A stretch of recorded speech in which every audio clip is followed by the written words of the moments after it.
না, ও তো আসে নাই, ওইভাবে আসে নাই কোনদিন।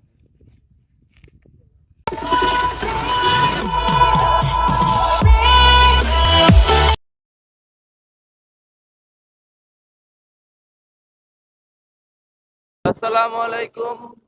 হ্যালো গাইস, আমরা এখন যাচ্ছি আপনার তরমুজের বাগান বা তরমুজের ক্ষেত যেটাই বলেন, তার উদ্দেশ্যে রওনা দিয়েছি। আমার বন্ধু এনামুল আর আমি হাসিব বাপ্পি বলছি। আমরা দুজনে যাচ্ছি। এখন প্রচন্ড পরিমাণে রোদ, এই তীব্র গরমের ভিতরে দুই বন্ধুর মন চাইলো আর কি একটু তরমুজ ক্ষেতটা ঘুরে দেখার। কারণ ওভাবে আমাদের খুলনা শহরের ভিতরে কোথাও নেই যে তরমুজের বাগান। তা আমাদের এক প্রিয় বড় ভাই রনি ভাই, তার বাসা গটিয়াকাটা, সেটাও খুলনার ভিতরে কিন্তু একটু পার্শ্ববর্তী অঞ্চলে খুলনার। আমরা প্রায় ওখানে ঘুরতে যাই। তা তার বাসায় তরমুজের ক্ষেত, মানে তার বাসায় তরমুজের ক্ষেত তাদের। তা আমরা সেই উদ্দেশ্যে বের হয়েছি। সবাই আপনারা আমাদের সাথে থাকুন, ভিডিওটা সম্পূর্ণ দেখবেন।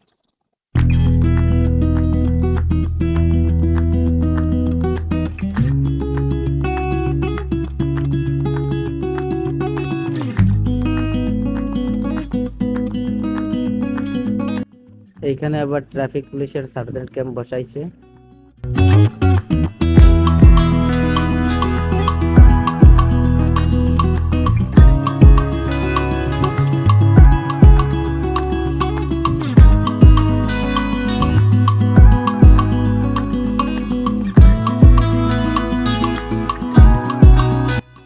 আমরা এখন এই শাসিগলিয়া মোড় থেকে বামে চলে গেছি।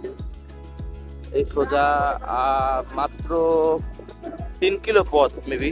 হ্যাঁ, 3 কিলো। আসলে 3 কিলো পথ না, চাচিবুনিয়া থেকে 15 কিলো পথ রনি ভাইয়ের বাসা। আমার বন্ধু হয়তো বা সেটা জানে না। যে বাজারে যে রেস্টুরেন্টে গেলাম ওর চেয়েও দূরে।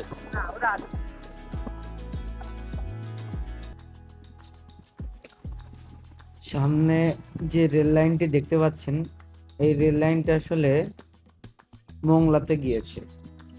এটা মোংলা পায়রা বিদ্যুৎ কেন্দ্রের সাথে সংযুক্ত হয়েছে।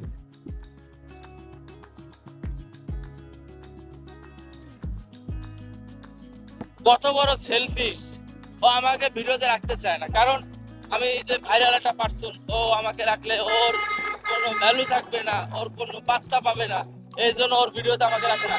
কিন্তু এই যে যত কারুকাজ, এই যে কত কষ্ট করে রোদের মধ্যে ফোন এক হাত দিয়ে ধরে রাখে আমার যে এত কষ্ট করে ভিডিও করা লাগতেছে, এইটা আসলে ও বুঝে না।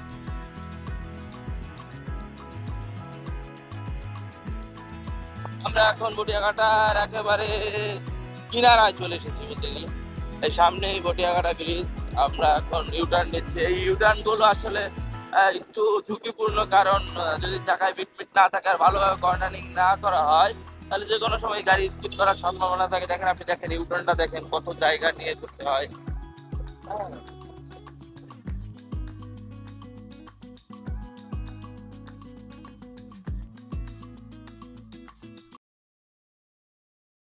Wow, nice, so elegant, so beautiful, just looking like a wow. But কারণ এই কথাটা আমি কেন বললাম, লাস্ট যে কয়টা দিন আমরা বটিয়াঘাটা আসছি, প্রত্যেকটা দিন দেখি নদীটা মরা। আজকে somehow, আহ,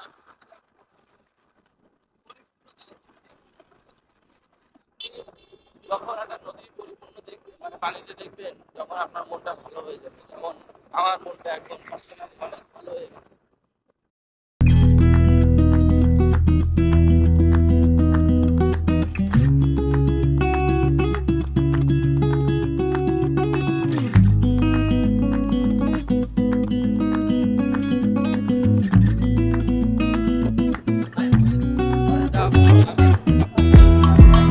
আমার বন্ধু মাদ্রাসার ছেলে এনামুল।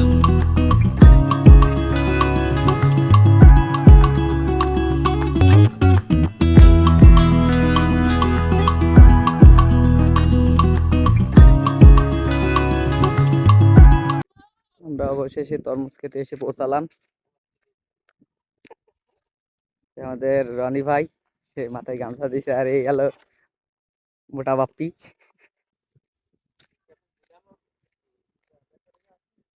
এই যে তরমুজ বেশ মোটামুটি সাইজ, এগুলো এখনো কাঁচা আছে।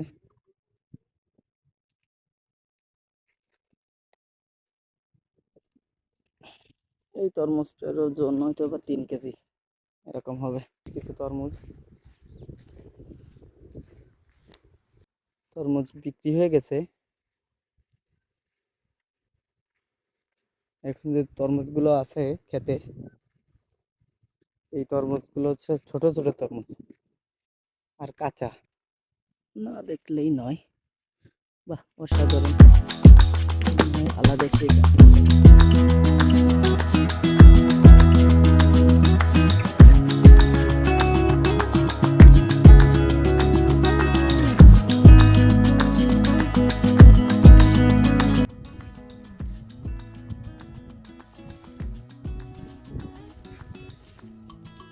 বাহ, মাশাল্লাহ, অনেক সুন্দর।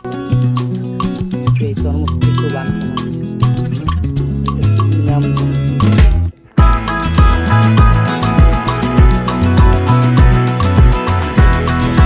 দেখা যাচ্ছে খেতে।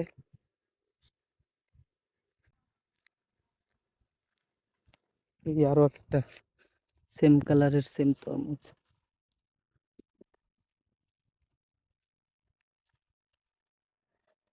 কালো কালারের তরমুজ। তার পাশে বেশ কয়েকটা গুড়ি গুড়ি তরমুজ আছে।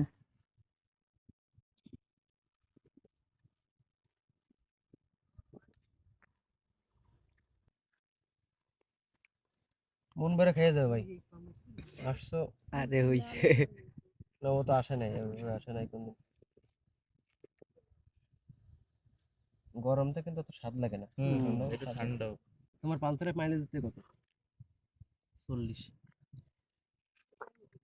40 আমার যাতে 40ই লাগবে। তরমুজ খাচ্ছিস? ক্ষেত থেকে তোলা তরমুজ।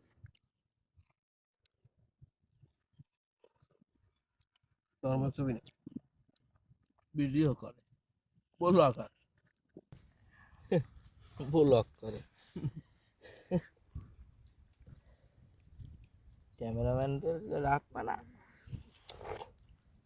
500 টাকা দিছে আমার রেগুলার, আমি তোর ভিডিও টিডিও যা করতে হয়।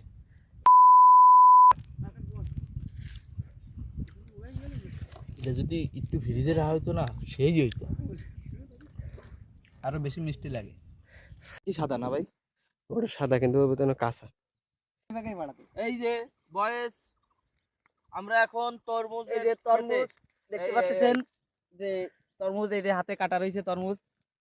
এই আমরা রনি ভাইদের তরমুজ খেতে আইছি। এই জায়গায় তারা অনেক জায়গা নিয়ে, কত জায়গা নিয়ে তরমুজ করেছেন ভাই? কয় বিঘে ভাই? 6.5 বিঘা। 6.5 বিঘে জায়গা নিয়ে তরমুজ করা হয়েছে। হুম। এই 6.5 বিঘে জায়গা নিয়ে আপনারা 3 মাস লাগছে, তাই না? হ্যাঁ, 3 মাস একটু বেশি লাগে, বা 3 মাসও লাগে না কোনো কোনো জায়গায়।